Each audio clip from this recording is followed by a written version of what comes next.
Hey, it's Joe. Got another question here. This one says, aren't the types of deals you do pretty risky?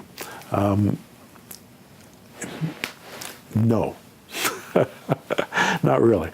As a matter of fact, if you screw it up, if you're doing the for rent method, you get on the call with somebody and they say, would you sign this lease option memo? You get control of the property. Now you got control of the property, right? But it cost you nothing. You didn't have your credit checked. I mean, you barely have your name on it. You have just enough to put you in control of that property so you can turn around and sell it.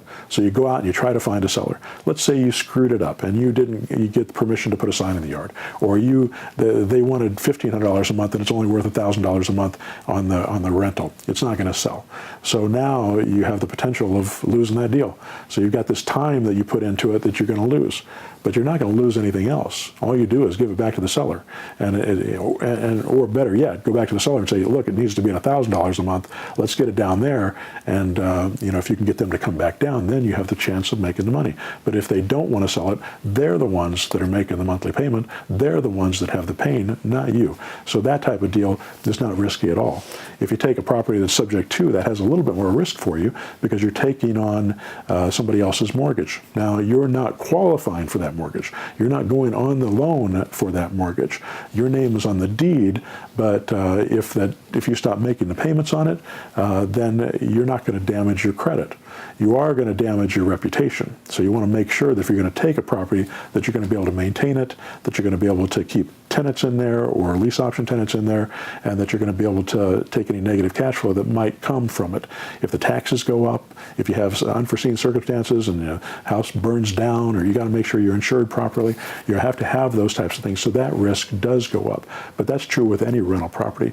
You still have no name on the loan. You have no cash into the deal, zero cash into the deal. So the return on those deals are infinite.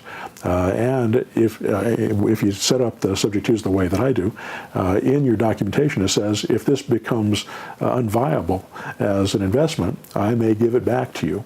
But I promise to give it back to you where the payments are current and that it's in at least as good a condition as when I got it. So if it becomes unviable, and I've had that happen to me a couple of times where a deal became unviable, usually it was because something that wasn't disclosed to me by the seller. And then I give it back to them and say, hey, you didn't tell me about this septic issue. We're 4 months into this deal and the septic's backing up and it's going to cost $10,000 to fix it. Would you like to fix the septic, or would you like the property back? And so we give them the property back in that situation, at least. So I didn't have any credit on the line. I didn't have any money into the deal. I had a lease option tenant in the property, and we had to deal with that problem. But I just put them into another one of my properties instead, and everybody was happy, and they actually liked the new property better than the old one. So we didn't have a problem at all. As long as you pay attention to what's going on, you can solve these problems with very little risk.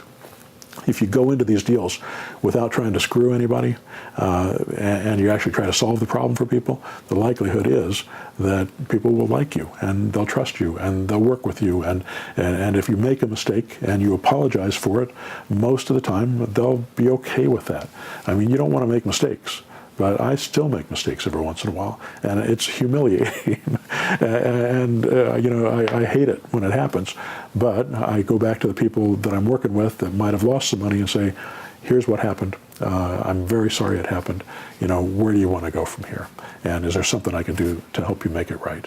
And I can't always make it right. I don't always come up with money to make it right, but I try to do some kind of service to try to help them get back at least a little bit of dignity in the process, so that they don't feel so bad about losing whatever they lost. All right, I hope that helps. Good luck.